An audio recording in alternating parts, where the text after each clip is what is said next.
안녕하세요. 저는 58년생 개띠인 한 아줌마입니다.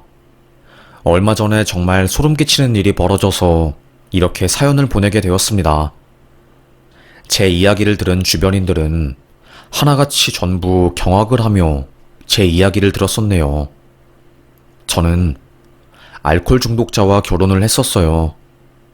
58년생 개띠나 그 주변 나이대 사람들은 다 아실 거예요. 우리 시대 때는 연애 결혼이 거의 없었잖아요. 저도 마찬가지였죠. 부모님이 맺어준 인연이었고 마음에 안 들매도 불구하고 결혼을 할 수밖에 없었습니다. 결혼하기 싫다고 친구네 집에 가서 계속 숨어 있기도 했죠. 그렇게 반강제로 한 결혼은 저에게 최악을 안겨주었어요. 야, 술 내놔. 막걸리랑 부추전 좀 해봐. 새벽 3시에 건설사 사람들과 저희 집에 들어와서 자고 있는 저를 발로 참여한 소리입니다. 여보, 지금 시간이 너무 늦었어. 당신 친구들도 집안에서 걱정하겠어. 아, 진짜. 안 그래도 재밌게 술 끼워 노르고 있었는데 뭐 하는 짓이야? 빨리, 딴소리 하지 말고. 아내가 아니라 식모처럼 10년을 지냈어요. 이런 폭력적인 남편에게 찍소리 못한 이유는 바로 돈이었습니다.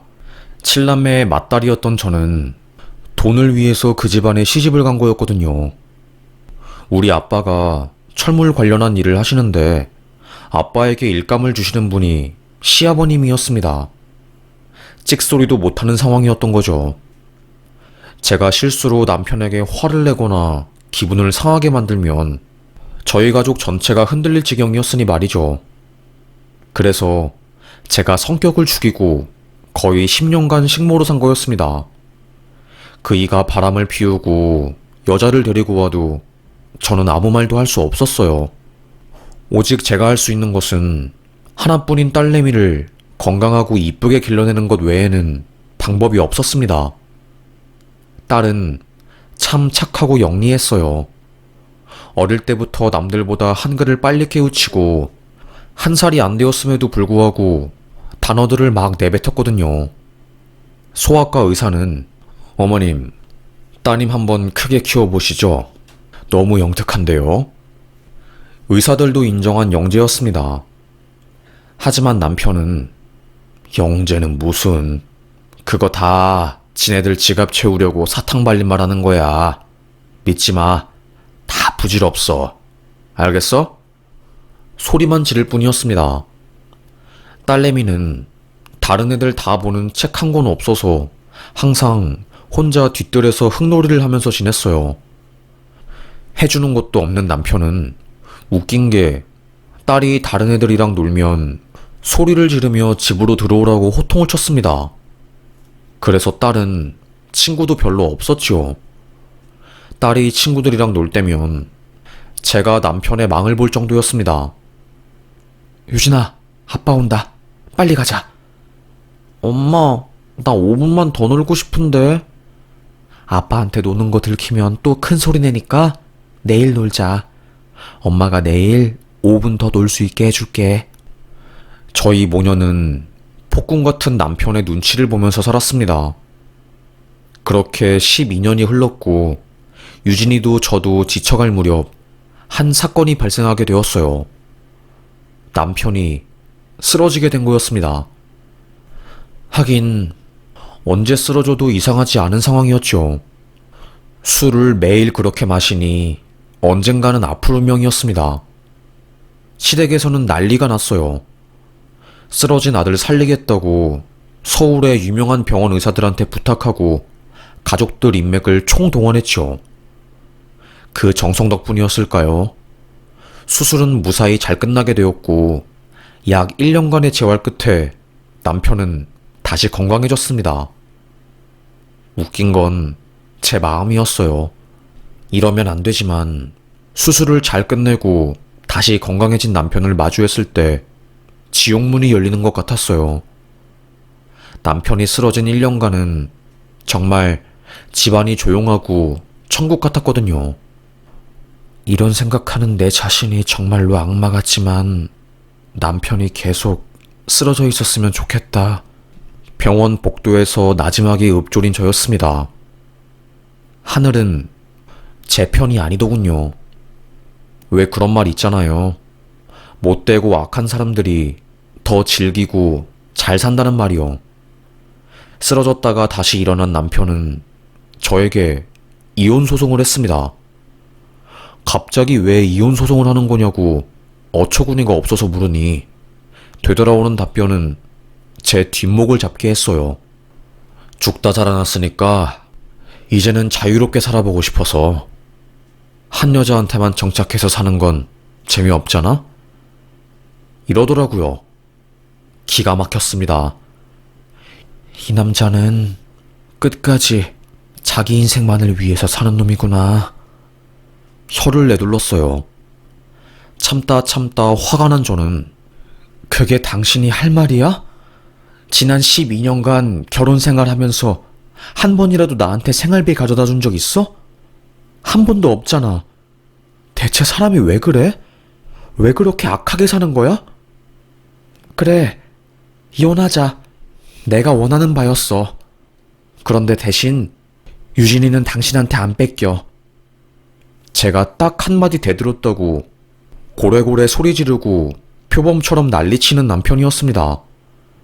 저는 두려웠어요.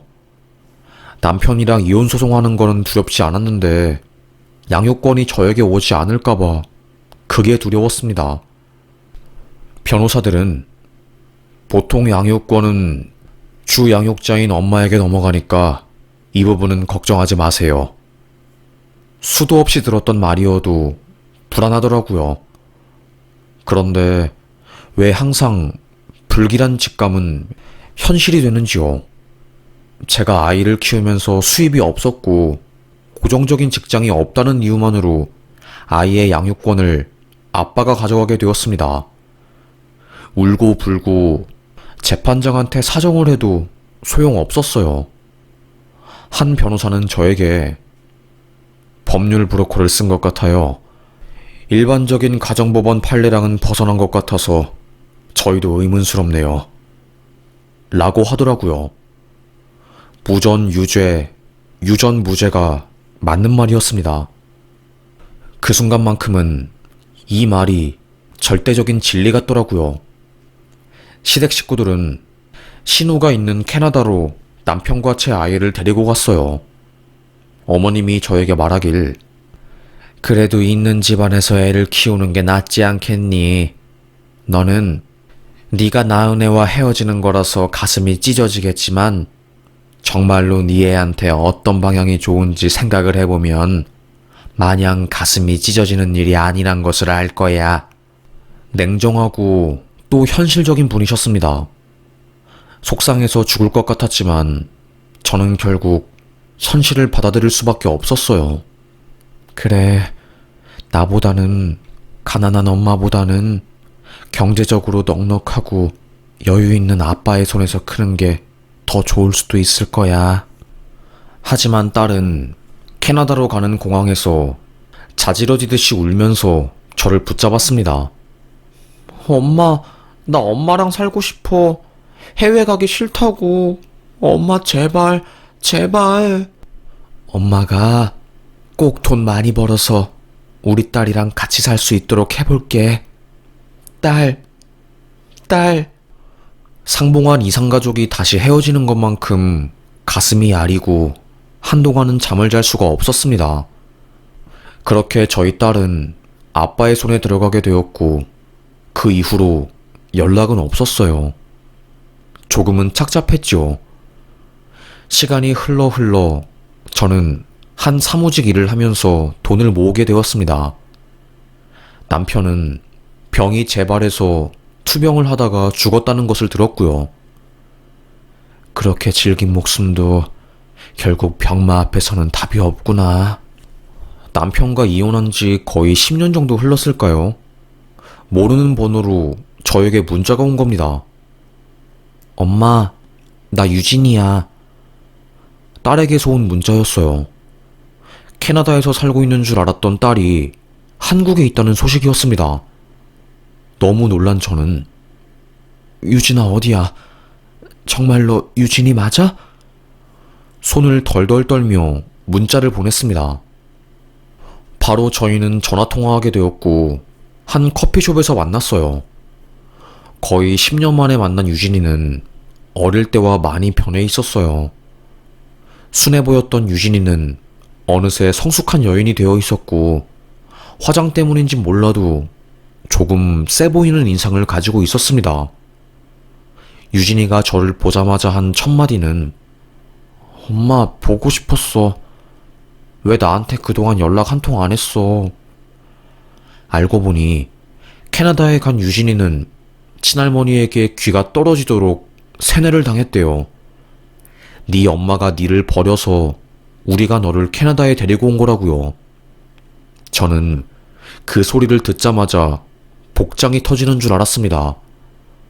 무슨 소리냐며 내가 널 얼마나 사랑하는지, 얼마나 그리워했는지, 그동안 왜 연락할 수 없었는지에 대해서 모든 것을 말해주었습니다. 유진이는 펑펑 울더라고요. 난 몰랐어. 너무 어릴 때라서 어떻게 이혼소송이 진행되고 양육권 관련한 이야기는 하나도 몰랐거든. 캐나다에서 공부를 열심히 한 유진이는 명문 국립대에 입학하게 되었대요. 하지만 그 이후로 아빠가 돌아가시고 이모도 자기를 무시하고 성가신 존재로 취급을 하다 보니까 참다 못해 결국 감정이 빵 하고 터져버린 거였고 그곳에서 비행을 일삼다가 친가 식구들과 연을 끊고 멋대로 아예 한국에 들어온 거라고 합니다. 저는 유진이를 꼭 안아주면서 잘했다고 했어요. 엄마가 널 지켜주지 못해서 미안하다. 이제 엄마 돈도 벌고 우리 유진이 품어줄 수 있으니까 엄마랑 행복하게 살자. 못 나눈 이야기를 나누었네요. 캐나다에서 멋쟁이로 유명했던 제 딸은 한국에서도 꽤나 이름 날리는 SNS 스타가 되었다네요. 저는 잘 모르는 젊은 애들 세대지만 인터넷에서 인기를 얻은 딸은 옷을 팔기 시작했어요. 자취를 하면서 작은 방 전체를 옷방으로 쓰더라고요. 돈을 거의 쓸어 모았습니다. 4년간 20억을 벌었다고 말하면 믿어지세요? 제 딸은 그랬어요. 20억을 벌고 그 번 돈으로 술도 사 마시고 이태원부터 시작해서 압구정 강남을 막 돌아다녔지요. 모르는 사람이 없을 정도로 바쁘게 움직이고 살았습니다. 어느 순간부터 딸내미가 정신적으로 힘들어하는 게 느껴졌어요. 매일 사람들을 상대하느라 술을 마시고 밤새 돌아다녔으니까요. 딸, 돈 버는 것도 좋지만 조금 쉬엄쉬엄 하면서 일할 필요가 있지 않을까? 딸을 걱정했습니다. 그러다가 어느 순간부터 딸의 얼굴에 웃음꽃이 피었더라고요. 무슨 좋은 일이 있나 싶었죠. 엄마, 나 결혼할 거야. 정말로 꼭 결혼하고 싶은 남자가 있어. 심장이 쿵했습니다. 누군데? 어떤 남잔데? 딸의 의류 사업을 도와주는 사람이었대요. 자세히 어떤 직업을 가지고 있는지는 말해주지 않았고 그저 없어서는 안 될 소중한 사람이라며 저에게 말을 해주더라고요. 남자 잘 만나야 해. 엄마도 남자 잘못 만나서 인생이 꼬인 거잖니. 여자는 어떻게 결혼하냐에 따라서 인생 전체가 휘청거린단다. 하지만 이미 사랑에 빠져 콩깍지가 단단하게 씌인 딸내미는 제 말이 귀에 들어오지 않는 상황이었어요. 이 사람 어렵게 자라서 힘들게 성공한 사람이야. 그 남자는 엄마를 일찍 여의고 할머니와 아빠 둘이서 살았다고 하더라고요. 사업으로 돈을 꽤 벌었고 압구정에서는 유명한 사람이래요. 하여튼 딸이 너무나도 그 남자를 좋아하고 같이 있으면 행복해 보이는 것 같아서 엄마인 저는 딸의 행복을 응원하기에 어쩔 수 없이 그들의 결혼을 응원해 주었습니다. 그래도 내 딸이니까 알아서 잘 살 거라는 믿음이 있었던 것 같아요. 호텔에서 가족들만 모인 결혼식이 진행되었고요.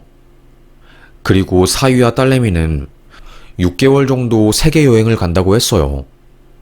엄마, 나는 평생 소원이 결혼하고 나서 신혼여행을 아주 길게 갔다 오는 거야. 그래서 이번에 진짜 작정하고 내가 가고 싶은 곳 다 가보려고. 동남아부터 시작해서 전부. 그래, 우리 딸. 여행은 많이 하면 할수록 좋다고 하더라. 엄마는 딸을 항상 응원하니까 즐기고 와. 신혼여행을 길게 떠난 딸은 초반에 연락이 되었지만 나중에 가면 갈수록 연락이 되지 않았어요. 그저 사위가 저에게 따님은 행복하게 잘 있다고 사진을 저에게 몇 장 보내주는 게 다였지요. 하지만 시간이 지나면 지날수록 연락이 너무 안 되길래 제가 먼저 연락을 하게 되었습니다. 남서방, 우리 딸내미 잘 있나? 일주일 뒤에야 답장이 왔어요. 저희 지금 한국이에요, 어머님. 저한테 말도 없이 한국에 왔다니 조금 어이가 없었습니다. 아니, 한국에 왔으면 왜 말을 안 했어? 아무리 그래도 장모한테 이런 건 말해줘야지. 그 문자를 마지막으로 답장이 없었어요. 일주일을 넘게 기다려봤는데도 딸과 사위는 연락이 없었습니다. 슬슬 불안해지기 시작한 저는 딸의 집에 찾아갔어요. 그런데 웃긴 게 아무것도 없었습니다. 부동산에 가서 302호는 왜 내부가 텅 비었나요? 그 집 다른 사람한테 넘어갔는데요. 2달 전에 팔려가지고 지금 다른 사람 입주 예정입니다. 점점 수상해지기 시작했어요. 친구들에게 말하니, 아니, 신혼여행 갔다 와서 말도 없이 한국 들어오고 신혼집도 부모 몰래 뺀 게 말이 돼? 사위가 너무 이상하다. 이거 신고해야 하는 거 아니야? 친구들도 빨리 경찰에 신고하라고 너무 이상하다고 저를 부추겼어요. 믿을 만한 친구 녀석과 함께 경찰서에 가서 딸내미 실종 신고를 했습니다. 성인이라고요? 결혼도 하셨고 뭐 부모와의 불화는 없었어요? 경찰의 한마디에 제 머리가 띵 하고 울리는 것 같았어요. 부모와의 불화에서 자유로울 수 없었거든요. 돈이 없어서 딸을 아빠에게 보낼 수밖에 없었던 저의 과거. 오해로 인해서 딸은 오랜 시간 저를 원망했고, 설마 그 감정이 뒤늦게 터져서 결혼하고 나서 나와 연을 끊은 건가? 별의별 생각이 다 들더군요. 실종신고 24시간 뒤에 본격적으로 성인 실종 탐색 수사가 시작되었고, 오래 지나지 않아 딸에게서 연락이 왔습니다. 문자 한 통이 왔어요. 엄마, 나 잘 살고 있으니까 찾지 마. 솔직히 엄마 원망스러웠어. 이제는 내 인생 살 거야. 심장이 무너지는 것 같았습니다. 바로 그 전화번호로 연락을 해보았지만 제 번호는 받지 않았어요. 경찰도 저희가 따님 남편분을 만났는데 따님께서 부모님과 연락하고 싶지 않다는 의사를 내비쳤더라고요. 어쩔 수 없었습니다. 이미 경찰은 딸이 캐나다에서 마음고생하고 부모님과의 불화로 인해서 우울증 걸리고 정신과 치료를 받았다는 히스토리도 전부 알고 있는 상황이었어요. 그래서 저는 정말로 딸이 제가 싫어서 저와 연을 끊은 줄로만 알고 있었죠. 그 충격이 너무너무 커서 전 정신과 상담도 받았습니다. 어느 순간부터는 약이 없으면 잠에 들 수가 없었고 호흡이 가빠지고 정상적으로 살 수가 없었어요. 왜 이렇게 내 인생은 고통스러운지 매일매일 하염없이 울기만 했죠. 그래도 먹고 살아야 하니까 일을 하기 시작했고, 제 사정을 알고 있는 친구들이 저희 집에 와서 저를 많이 위로해주고 곁에 있어줬습니다. 딸도 나중에 정신 차리면 알게 될 거야. 만나기 싫다는 사람을 뭐 어떻게 할 순 없겠지만, 딸도 캐나다에서 많이 힘들었나 보지. 그래서 결혼하고 나서 마음이 더 극단적이게 된 걸 수도 있어. 곰곰이 생각해보니 그럴만 했습니다. 그래서 더더욱 딸을 이해하려고 했어요. 하지만 사위에 대한 원망감은 사그라들지 않더라고요. 정신과에 가서 상담을 할 때마다 매번 저는 아무리 사위여도 이건 아니지 않나요? 제대로 된 사위라면 제 딸이 이렇게 있도록 두지 않을 것 같은데. 정신과 의사도 저의 편을 들어주었어요. 사실 경찰 기관이 그렇게 딸의 이야기 말고 사위분 말만 듣고 사건을 종결시킨 게 저로서는 이해가 잘 안 되네요. 사실 약속 장소에 가는 사람보다 기다리는 사람이 더 애가 타고 속이 끓잖아요. 제가 딱 그랬습니다. 기약 없이 누군가를 기다리는 기분이었어요. 그래도 시간이 흐르니까 마음도 조금은 안정이 되고 일상생활이 가능해지더라고요. 하지만 여전히 딸에 대한 그리움은 그대로였습니다. 여느 때와 다름없이 저는 일을 하고 퇴근하고 있었어요. 갑자기 그때 핸드폰에 모르는 번호로 부재중 전화가 걸려온 거였습니다. 신호가 1초 정도 왔을 때 바로 끊어버리더라고요. 뭐야? 누가 실수로 전화한 건가? 그때 또다시 제 핸드폰으로 전화가 왔어요. 역시 받으려고 바로 수화 버튼을 누르려고 했지만 전화는 채 1초도 걸리지 않은 채 꺼졌습니다. 여자의 직감은 무시하지 못하는 거잖아요. 저는 그때 아주 쎄한 직감이 느껴졌습니다. 핸드폰을 계속 붙잡고 있었어요. 다시 그 번호로 전화가 걸려왔어요. 바로 받으니 엄마, 신고. 딱 두 단어가 들려오는 거였습니다. 지지직 거리는 소리와 함께 들린 목소리라서 명확하지는 않지만 누가 들어도 제 딸내미 목소리였어요. 손을 덜덜 떤 채로 저는 다시 그 전화번호로 전화를 걸어보았지만 발신을 할 수 없는 번호라고 하더라고요. 뒤도 안 돌아보고 바로 112에 전화해서 신고했습니다. 제 딸 좀 살려주세요. 4년 전에 실종 신고했던 딸이고 수사 종결이 되었는데 아직도 저는 딸내미 얼굴 한번 보지 못하고 있어요. 제발, 제발 딸 좀 살려주세요. 지금 모르는 번호로 전화가 걸려왔어요. 집 앞에 보이는 지구대로 찾아갔습니다. 펑펑 울며 소리를 지르니 경찰들도 사건이 심각한 것을 인지하고 바로 어떻게 된 거냐고 묻더라고요. 살려달라는 소리를 들었다고 이야기를 하니까 형사가 나와서 사건을 접수했고요. 위치 추적 같은 경우는 119와 협력하면 더 자세히 알 수 있다고 해서 119와 협동수사까지 했습니다. 저에게 걸려온 전화는 공중전화 번호였대요. 인천에 있는 한 공장 단지더라고요. 별의별 생각이 다 들었습니다.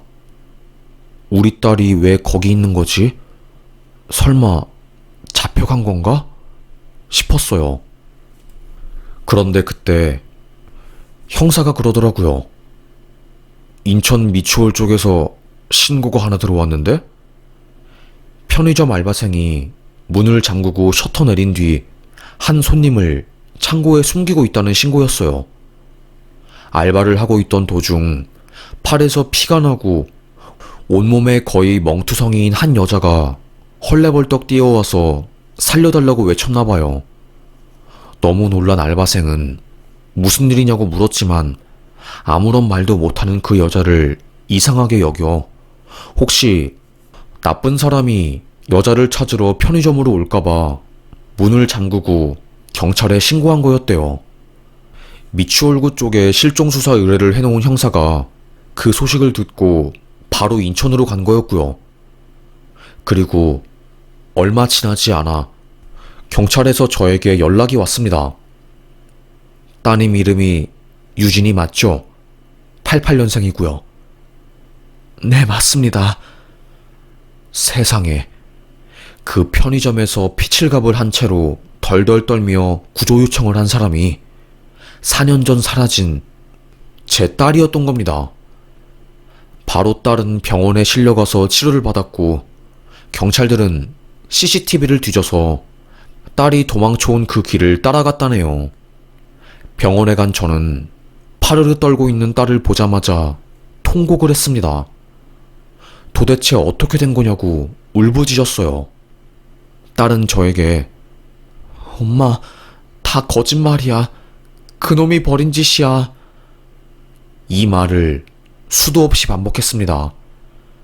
정신적으로 불안하고 절대적인 안정이 필요한 딸은 더 이상 자세한 말을 저에게 해주지 못했어요. 딸이 치료를 받고 있을 때 경찰 조사가 자세히 시작되었고요. 형사는 혀를 내두르더라고요. 어머님, 마음 단단하게 먹으세요. 저에게 상상도 못할 이야기를 해주었습니다. 사위 있잖아요. 남서방. 사업으로 크게 성공했다는 그놈. 알고 보니 사기꾼이었습니다. 젊은 사업가로 성공한 제 딸이 이태원과 압구정에서 돈을 쓰고 다니니 그걸 보고 접근한 거였어요. 브로커들과 함께요. 성공한 여자 돈 뜯어먹는 브로커들이랑요. 제 딸이랑 친밀하게 지내면서 불우했던 가정사를 듣게 되었고 그걸 토대로 정신적으로 완전히 지배해버린 거였죠. 제 딸은 아빠가 없는 거랑 마찬가지였으니 거의 아빠 역할을 해주면서 정신적으로 강력하게 지지를 해주었나 봐요. 정서적인 유대감이 쌓이니 결혼을 해야겠다 마음먹은 딸내미는 사업 관련한 자료와 일들을 전부 그놈에게 맡겼나 봅니다. 함께 일하면서 행복하게 살자고요. 아무것도 모르고 순수했던 딸은 믿은 남자에게 발등을 찍힌 거였죠. 동남아에 간 딸은 거기 숙박업소에서 영상이 찍혔나 봅니다. 남서방 그놈이 숙박업소 직원들과 짜고 쳐서 영상 카메라를 방에 숨겨놨나 봐요. 그래서 그걸 들고 한국에 와서 제 딸을 협박한 거고요. 처음부터 협박한 게 아니었대요. 사업자 인감도장이랑 네 명의로 된 재산들 현금화해서 크게 한방 투자하자고 슬슬 꼬드겼나 봅니다.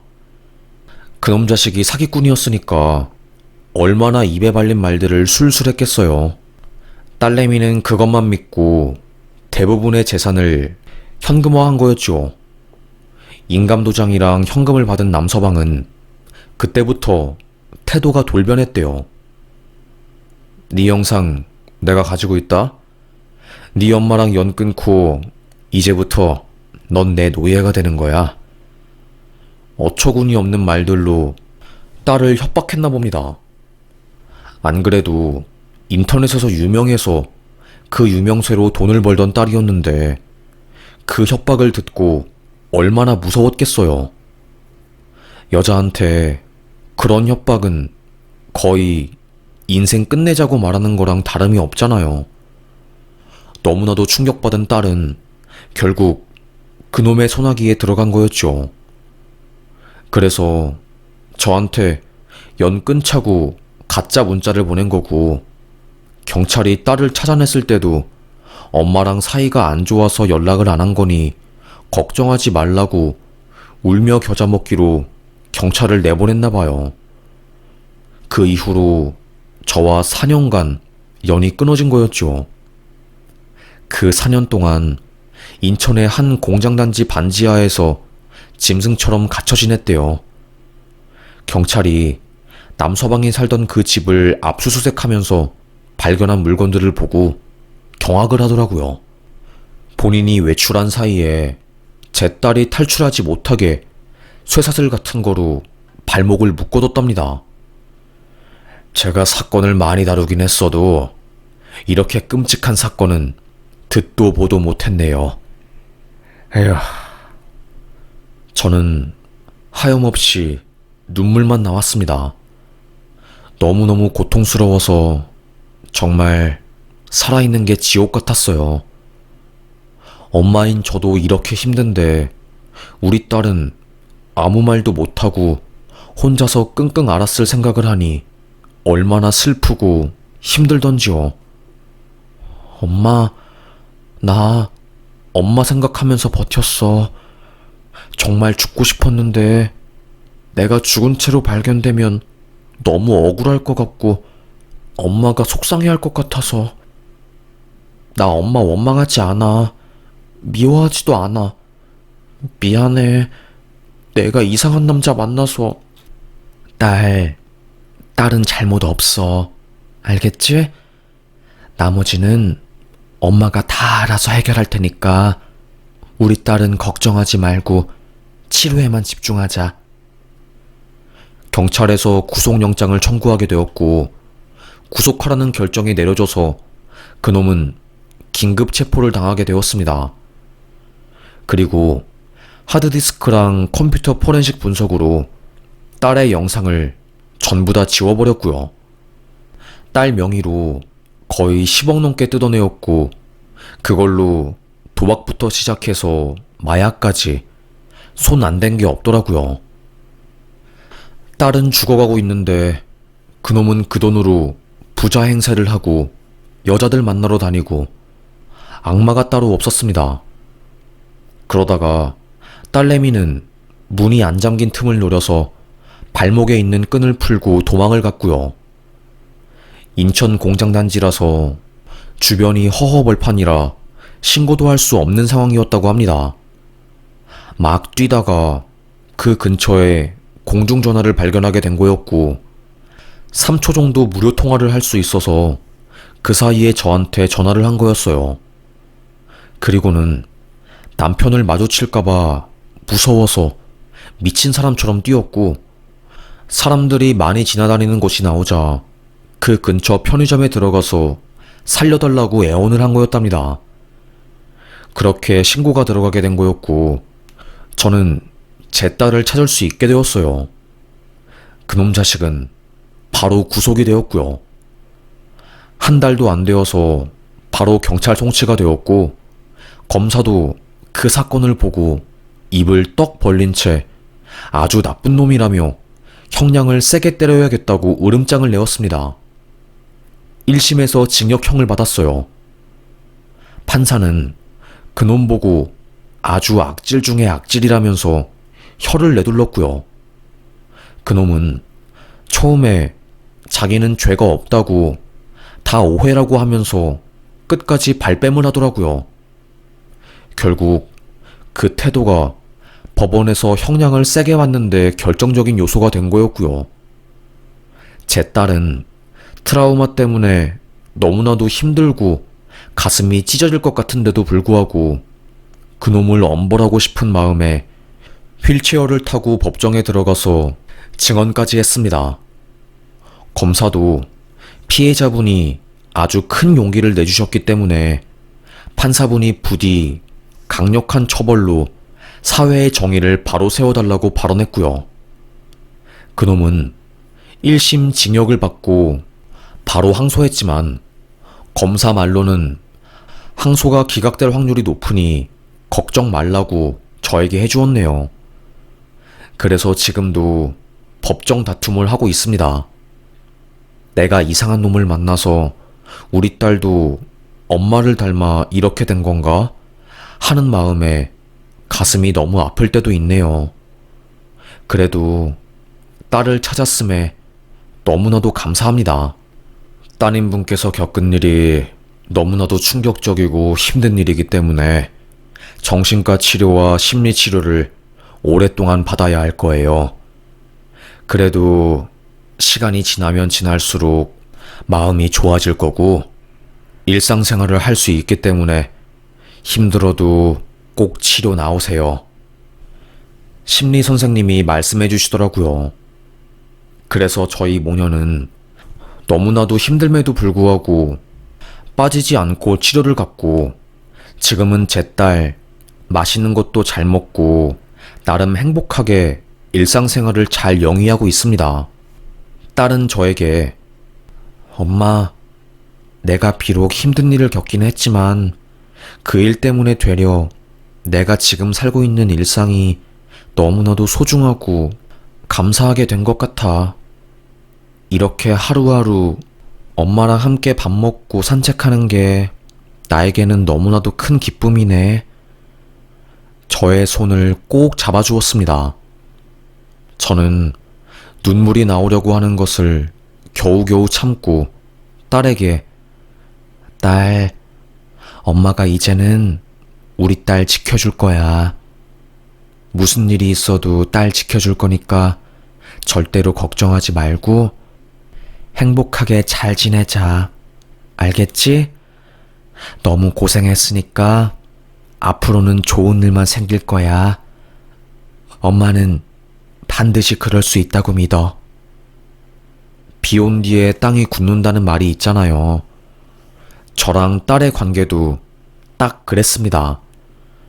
힘든 일을 겪으면서 함께 울고 웃으며 서로의 일상을 공유하고 그 덕에 더더욱 관계가 돈독해졌네요. 비록 저희 모녀한테 너무나도 많은 일들이 있었고 때로는 죽고 싶은 때도 있었지만 포기하지 않고 나아가다 보니까 정말로 좋은 날이 온 것 같아요. 죄를 지은 놈은 감옥에 가고 피해자는 일상으로 가서 행복하게 지내야 하는 이 당연한 현실이 당연하지 않게 된 게 너무나도 속상하지만 포기하지 않으려고 합니다. 부디 사회에서 이런 일이 재발하지 않도록 강력한 처벌로 가해자들을 응징해 주었으면 좋겠네요. 이런 범죄가 활발하게 발생하는 이유 중에 하나는 바로 가벼운 형량 때문이 아닌가 싶습니다. 아무리 안 좋은 일을 벌여도 형량이 작으니까 사람들이 그렇게 사기를 치고 사람들을 괴롭히는 것 같아요.